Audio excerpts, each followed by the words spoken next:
નમસ્કાર વિદ્યાર્થી મિત્રો, આજે આપણે એક નવો ટોપિક ચાલુ કરવાના છીએ.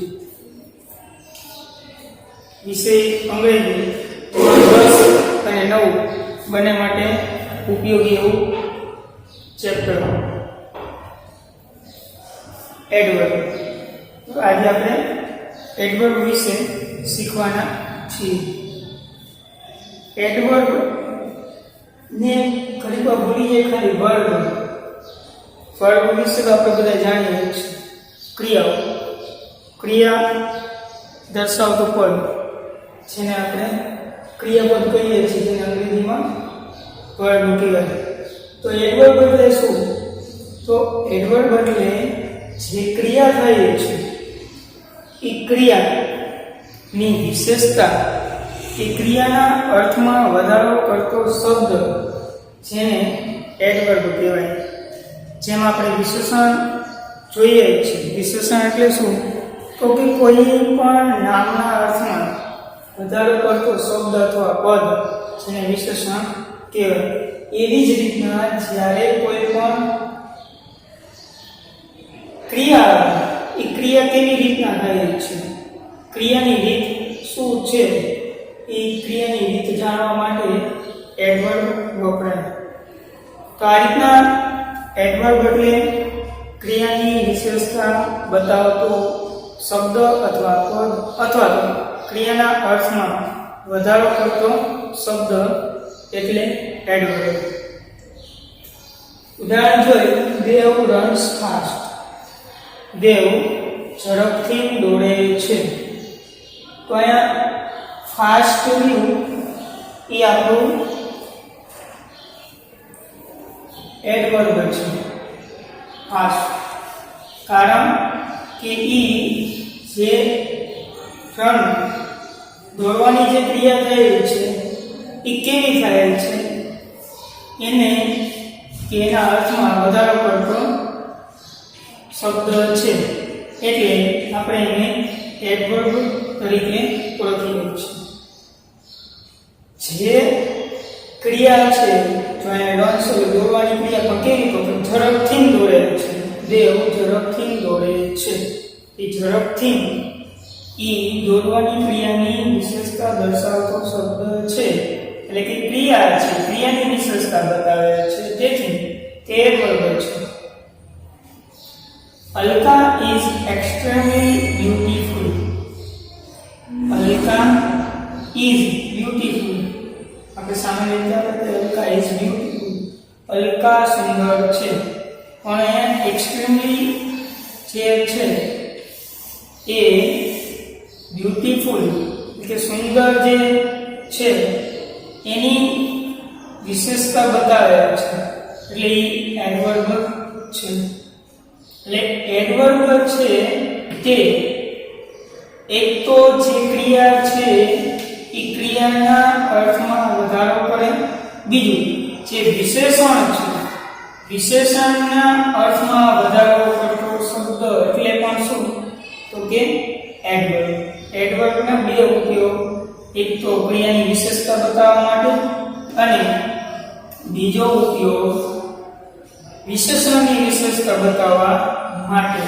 તો સુંદર છે, સુંદર છે તે એડજેક્ટિવ છે. અલકા સુંદર છે, કેવી છે, તો અલકા સુંદર છે. એના માટે અલકા માટેનું વિશેષણ, પણ વિશેષણનું પણ વિશેષણ કેવું હોય, તો એક્સ્ટ્રીમલી સુંદર. પણ કેવી સુંદર, તો કે અતિશય, ખૂબ જ સુંદર. એટલે કે વિશેષણનું વિશેષણ એટલે આપણે કેવું તો શું કહેવાય, એડવર્બ. તો ચિલ્ડ્રન ટોક વેરી લાઉડલી. તો અહીંયા બાળકો કેવી રીતના વાતો કરે છે, તો લાઉડલી એ વિશેષણ. એનું વિશેષણ વેરી એ શું છે, અતિશય મોટેથી બોલે છે, વાતો કરે છે. વિશેષણ બરાબર સમજાઈ ગયું છે. વિશેષણ એટલે શું, તો કે ક્રિયાના અર્થમાં વધારો કરતું પદ પદ અથવા તો શબ્દ. બીજું આપણે કહીએ તો વિશેષણનું વિશેષણ.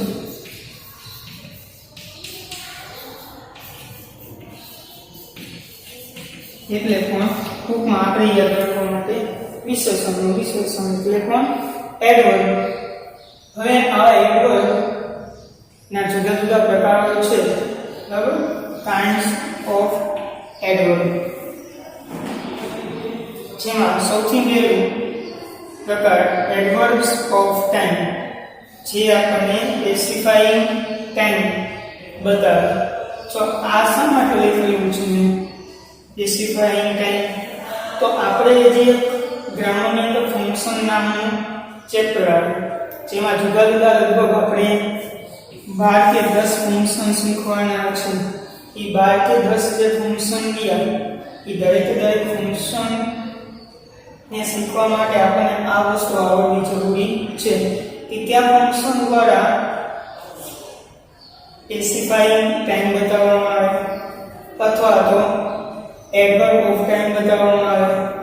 એના આધારે પર વાક્ય પૂર્ણ કરવાના. એટલે લગભગ 7 થી 8 માર્કનું ચેપ્ટર છે, બરાબર? એક તો આઈડેન્ટિફાઈ કરવા માટે કે જે ફંક્શન છે એ તમારે આઈડેન્ટિફાઈ કરવાનું હોય. બીજું કે જે ફંક્શન આપેલું છે એ ફંક્શનને અનુસંધાને આપેલું વાક્ય પૂર્ણ કરવાનું હોય. આવા ઘણા બધા પ્રશ્નો આપણને લગભગ 7 કે 8 માર્કના ફંક્શન આધારિત પૂછાય.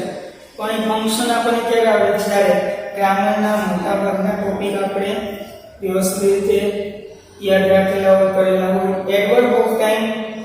બીજું adverb of place. Adverb of place. તો એડવર્બ ઓફ પ્લેસ જે સ્પેસિફાઈંગ લોકેશન એટલે કે સ્થળ બતાવે છે તે સ્થળ. અને એડવર્બ ઓફ ફ્રીક્વન્સી એટલે કે ડિસ્ક્રાઇબિંગ એક્શન, ક્રિયાઓ કેટલી વાર થાય, કેવી રીતના થાય એ રજૂ કરવા માટે ઉપયોગમાં લેવાય. તો આપણે સૌથી પહેલા એડવર્બની વ્યાખ્યા જોઈ, ત્યાર પછી એના પ્રકાર જોયા. હવે એડવર્બ ઓફ ટાઈમ એટલે શું? એટલે કાળવાચક ક્રિયા છે. કેમ કે ટાઈમ એટલે સમય, સમય એટલે કાળ. કાળ સાથે, સમય સાથે કે સમયની જે વિશેષણ કે વિશેષતા બતાવે એ ક્રિયા વિશેષણ એટલે એડવર્બ ઓફ ટાઈમ આપણે બીજું કાળવાચક ક્રિયા વિશેષણ પણ કહેવામાં આવે છે. જેનું કાર્ય શું? તો જે ક્રિયાનો સમય બતાવે છે. કોઈ પણ ક્રિયા, કોઈ પણ ઘટના, કોઈ પણ બનાવ ક્યારે બનેલી છે એ આ વિશેષણ દ્વારા બતાવવામાં આવે છે. હવે આ વાક્યની અંદર આપણી પાસે જે વાક્ય છે, વાક્યમાં એડવર્બ ઓફ ટાઈમ ક્યાં સ્વરૂપે આવી શકે? તો ઉપર કીધું કે ટાઈમ, સમય. તો એવા સમય સૂચક શબ્દ એ બધા જ જે સમય સૂચક શબ્દ છે એ બધા મોટા ભાગે આપણને આના દ્વારા એડવર્બ ઓફ ટાઈમ રજૂ કરતા હોય. નાઉ, than, soon, later, early, first, last, today, yesterday, tomorrow, daily, weekly, monthly, regularly, often, never, always, usually. આ સિવાયના પણ generally, આવા જે સમય સૂચક શબ્દ છે જે ફ્રીક્વન્સી બતાવતા હોય, સમય બતાવતા હોય, સમય સૂચક શબ્દ છે એ એડવર્બ ઓફ સમય તરીકે ઉપયોગમાં લઈ શકે છે. પણ કેવા સમયની અંદર? તો વાક્યની અંદર આ શબ્દ કોઈ ક્રિયાના વિશેષણ સ્વરૂપે રજૂ થયેલા હોવા જોઈએ. એ ક્રિયાની વિશેષતા બતાવતા હોવા જોઈએ. તો આવા શબ્દો વાક્યની અંદર એડવર્બ્સ ઓફ ટાઈમનું કાર્ય કરે. હવે વાક્યની અંદર વિશેષણ શોધવા માટે શું કરવું? ખબર કેમ પડે કે આપણે આ વાક્યની અંદર આવું વિશેષણ છે કે વિશેષણ એટલે ક્રિયા વિશેષણ છે એ ખબર કેમ પડે? તો આપણને ખબર, આપણે વિશેષણ જાણવા માટે આપણે શું કરતા? ગુજરાતીની અંદર કઈ તો કેવો, કેવી, કેવું એવો પ્રશ્ન પૂછીએ આપણને વિશેષણ મળે. એવી જ રીતના કેવી રીતે તો આપણને શું મળે? ક્રિયા વિશેષણ ગુજરાતીમાં. અંગ્રેજીમાં હાઉ થી પ્રશ્ન પૂછો, હાઉ, તો તમને વિશેષણ મળે. પણ જ્યારે આપણે અત્યારે જે એડવર્બ્સ ઓફ ટાઈમની વાત કરીએ છીએ તો વિશેષણ, ક્રિયા વિશેષણને જાણવા માટે when, how, how often, how long, આપણે જે WH શબ્દ શીખતા હતા ત્યારે when થી પ્રશ્ન બનાવવા માટે પણ આપણે શીખી ગયા. તો જ્યારે આપણે when થી પ્રશ્ન બનાવીએ ત્યારે શું કરીએ? પ્રશ્નોમાંથી સમયસૂચક શબ્દ નીકળી જતા હતા. એટલે જે વાક્યમાં સમયસૂચક શબ્દ આપેલા હોય, when વડે પ્રશ્ન પૂછો, જે જવાબ આવે એ આપણું શું બતાવતા હોય? Adverb of time. એવી જ રીતના હાઉ ઓફન એટલે જે ક્રિયાઓ વારંવાર થતી હોય અથવા ન થતી હોય અથવા ક્યારેક થતી હોય અથવા સામાન્ય સંજોગોમાં થતી હોય, તો આવા જે હાઉ ઓફનમાં મોટા ભાગે never, often, always, usually, regularly એવા શબ્દો દ્વારા હાઉ ઓફન થી પ્રશ્નો પૂછાતા હોય. અને હાઉ લોંગ તો લેન્થ ઓફ ધ ટાઈમ, જ્યારે સમયગાળો આપેલો હોય, તો સમયગાળો આપેલો હોય ત્યારે હાઉ લોંગ થી આપણે પ્રશ્ન પૂછતા હોઈએ છીએ. એના થોડા ઉદાહરણ જોઈએ તો ભરત વિલ કમ ટુમોરો. ભરત આવતીકાલે આવશે. આવવાની ક્રિયા કયા સમયે થશે? તો આપણે એનો પ્રશ્ન પૂછીએ તો શેનાથી પ્રશ્ન પૂછીએ? કે when થી. કેવો પ્રશ્ન પૂછીએ? તો કે when will ભરત કમ, આપણું એડવર્બ શું થાય? ટુમોરો, આવતીકાલે આવશે. એવી જ રીતના પ્રકાશ reach his office at 10 AM. તો આ જે સમય છે એમાં આપણે when થી પ્રશ્ન પૂછીએ તો when did Prakash reach his office at 10 AM એ આપણું adverbs of time. My exam begins on 15 March. તો when does my exam begin? આપણું adverb of સમય, time. Amit goes for walk daily. બરાબર. તો when એનાથી પ્રશ્ન પૂછાય. અથવા how often does Amit go for walk? એ પણ પ્રશ્ન પૂછી શકાય. Nisha is on leave for a week. તો સમય આપ્યો, કેટલા સમય માટે? તો કે એક અઠવાડિયા માટે. તો how long થી પ્રશ્ન પૂછાય. તો how long is Nisha on leave? Nisha કેટલા સમય માટે રજા ઉપર છે? આ આપણો જે એડવર્બ નો પહેલો પ્રકાર છે શું? એડવર્બ્સ ઓફ ટાઈમ. તે ફરીથી એક વખત એડવર્બ એટલે ક્રિયા વિશેષણ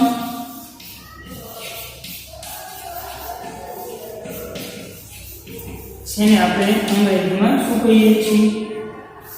એડવર્બ.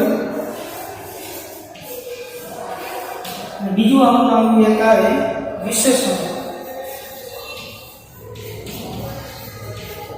જેને આપણે એડજેક્ટિવ કહીએ છીએ. એટલે એડજેક્ટિવ અને એડવર્બની અંદર ભૂલ ન થાય કે ધ્યાન રાખવું. વિશેષણ છે એ નામની સાથે જોડાયેલું છે. બરાબર, નામના અર્થમાં વધારો કે ઘટાડો પડે છે. જ્યારે ક્રિયા વિશેષણ ક્રિયા સાથે જોડાયેલું છે. નામની આગળ અથવા પાછળ એડજેક્ટિવ આવી શકે છે. ક્રિયાની પહેલા અથવા ક્રિયાની પછી વિશેષણ વાક્યમાં હોઈ શકે છે. બે વચ્ચેનો તફાવત આપણે સરળતાથી જાણી શકીએ. જો એ જાણીએ તો પછી આપણને સમજવામાં શું રહેશે. એવી જ રીતના જો વિશેષણ અને ક્રિયા વિશેષણમાં બીજું કે વિશેષણ જાણવું હોય તો આપણે આવથી પ્રશ્ન પૂછવાનો, અને ક્રિયા વિશેષણ જાણવું હોય તો એ વિશેષણ કેવું છે. અહીંયા આપણે ત્યાંની ચર્ચા કરેલી છે. બરાબર, એડવર્બ ઓફ સ્ટેન્ડ, એવી રીતના એડવર્બ ઓફ પ્લેસ, તો એમાં સ્થળ માટે પ્રશ્ન વેરથી પ્રશ્ન પૂછી શકાય. એડવર્બ ઓફ ફ્રીક્વન્સી, તો એમાં હાઉથી પ્રશ્ન હાઉ ઓફનથી પ્રશ્ન પણ પૂછી શકાય. એટલે અહીંયા હાઉથી પ્રશ્ન પૂછાય. અહીંયા જે તે વિશેષણના પ્રકાર પ્રમાણે પ્રશ્ન પૂછવામાં આવતા હોય છે. એના ઉદાહરણ આપણે અહીંયા બરાબર, રન માટે એટલે દોડવાની ક્રિયાને વધારાના અર્થ માટે ખાસ ઉમેરેલું છે. અહીંયા જે વિશેષણ છે એ વિશેષણનું વિશેષણ આપણે જે કીધું ક્રિયાની આગળ પાછળ એવી રીતના વિશેષણની સાથે સાથે પણ એનો ઉપયોગ થાય. ક્રિયાની વિશેષતા બતાવે અને વિશેષણની પણ વિશેષતા બતાવતા શબ્દને એડવર્બ કહેવાય. આ માત્ર નામની પહેલા અને પાછળ ઓલું છે ક્રિયા વિશેષણ છે ક્રિયાની અર્થમાં પણ વધારો કરે અને વિશેષણના અર્થમાં પણ વધારો કરતા હોય છે. એના આપણે 3 પ્રકાર જોઈએ. એડવર્બ ઓફ સમય, જે આપણે સમજ્યા, એડવર્બ્સ ઓફ પ્લેસ, એડવર્બ્સ ઓફ ફ્રીક્વન્સી. હવે પછીના નેક્સ્ટ વિડિયોની અંદર આપણે જોવાના છે પ્રકાર એડવર્બ્સ ઓફ સમય એટલે કે ટાઈમ, એટલે કાળવાચક વિશેષણ. બરાબર, ખાસ ધ્યાન રાખવાનું, કાળવાચક વિશેષણ જે ક્રિયાનો સમય બતાવે છે. આપણે ઉદાહરણની અંદર જોયું ક્યારે આવશે, તો કે આવતીકાલે આવશે. પ્રકાશ ક્યારે ઓફિસે પહોંચતો હતો, કે 10 વાગે. મારી પરીક્ષા ક્યારે શરૂ થશે, તો કે 15 માર્ચે. અમિત ક્યારે ચાલવા માટે જાય છે, અને નિશા કેટલા સમય માટે બરાબર રજા ઉપર છે. એટલે એવા જે શબ્દ છે, તો પહેલામાં ટુમોરો નીકળી ગયું, બીજામાં at 10 AM નીકળી ગયું, ત્રીજામાં on 15 માર્ચ નીકળી ગયું, ડેઈલી અને ફોર અ વીક. એવી રીતના જો નાવ હોય તો નાવ નીકળી જાય, ધેન હોય તો ધેન નીકળી જાય, સૂન એટલે તરત જ, લેટર એટલે પછી, early, first, last, today, yesterday, tomorrow, daily, weekly, monthly, yearly, regularly, often, never, always, usually, generally, gradually, eventually. આવું જે શબ્દ છે એ શબ્દ સામાન્ય રીતે નીકળી જતા હોય છે. શેનાથી પ્રશ્ન પૂછવાના, તો વેનથી પ્રશ્ન પૂછી ત્યારે how, later, early, first, last, today, yesterday, tomorrow, daily. બરાબર, પછી હાઉ ઓફન તો weekly, monthly, yearly, regularly. How long તો જેમ કીધું for a week, for a month, for a year, for a fortnight. આ જે શબ્દ છે સમય સૂચક શબ્દ તે નીકળી જતા હોય છે. આ આપણો જે એડવર્બ છે એ એડવર્બની અંદર જે પહેલો પ્રકાર છે એ સમજીએ. હવે પછીના જે 2 પ્રકાર છે એડવર્બ્સ ઓફ પ્લેસ એટલે કે સ્પેસિફાઈંગ લોકેશન બતાવે છે. ત્યાર પછી એડવર્બ્સ ઓફ ફ્રીક્વન્સી જે ડિસ્ક્રાઇબિંગ એક્શન રજૂ કરશે. ખાસ એક આ વસ્તુ જે શીખા ને એમાં આ વસ્તુ ઉપર ધ્યાન દેવાનું કે શીખાય સમય. એટલે કે જો પરીક્ષાની અંદર તમને ફંક્શન આધારે પૂછે તો એ કેવું પૂછે કે એ ફંક્શન છે, એ ફંક્શન વાક્ય જે આપેલું છે કયા ફંક્શનનું છે, તો એ વાક્યને આઈડેન્ટિફાઈ કરવા માટે, એ ફંક્શનને આઈડેન્ટિફાઈ કરવા માટે જો તમે આ શબ્દને યાદ રાખશો તો સરળતાથી તમે એ જે આપણું વાક્ય છે એ વાક્ય કયા ફંક્શનનું છે એને આઈડેન્ટિફાઈ તમે કરી શકશો. એટલે સરળતાથી આ શબ્દને ખાસ યાદ રાખવા. ભલે એવું નથી કે એડવર્બ ઓફ ટેન એના માટે જ એનો ઉપયોગ થાય એવું નથી. ફંક્શનની અંદર આ બધા શબ્દ પાછા આવશે અને જ્યારે બધા ફંક્શન ભેગા થશે ત્યારે વળી પાછા ઘણા બધા પ્રશ્નો થશે. કેમ કે ક્રિયાઓ રજૂ કરવાની છે તો ક્રિયા પણ જુદા જુદા સમય અનુસંધાને દર્શાવી શકાય. વર્તમાન કાળમાં દર્શાવી શકાય, પૂર્ણ કાળમાં દર્શાવી શકાય, ભવિષ્ય કાળમાં દર્શાવી શકાય, ચાલુ કાળમાં પણ રજૂ કરી શકાય. નાવ છે, નાવ માત્ર સમય માટે વપરાય એ એવું જ છે કે ચાલુ કાળમાં જ આવે એવું નથી. એના પણ અલગ અલગ ઘણા બધા ઉપયોગો છે. એટલે ખાસ આપણે એને એક એકને વ્યવસ્થિત રીતે શીખશું એટલે એમાં સામાન્ય નાનો નાનો જે તફાવત હશે એ પણ ધ્યાનમાં આપણને આવતો રહેશે. એટલે તમારા લેસનની અંદર આવા આ લગભગ બને ત્યાં સુધી એવું કરવાનું કે આ જે શબ્દો મેં તમને અહીં પણ આ દરેક શબ્દના એક એક વાક્યને તમારે શોધીને લખવાનું છે અને આ જે એડવર્બ ઓફ ટાઈમ છે એની પ્રેક્ટિસ કરવાની. એના માટે હું પણ તમને વોટ્સઅપ દ્વારા બધું કાર્ય આપીશ. હવે પછી આપણે નેક્સ્ટ વિડીયોની અંદર એડવર્બ્સ ઓફ પ્લેસ અને એડવર્બ્સ ઓફ ફ્રીક્વન્સી શીખશું. આભાર.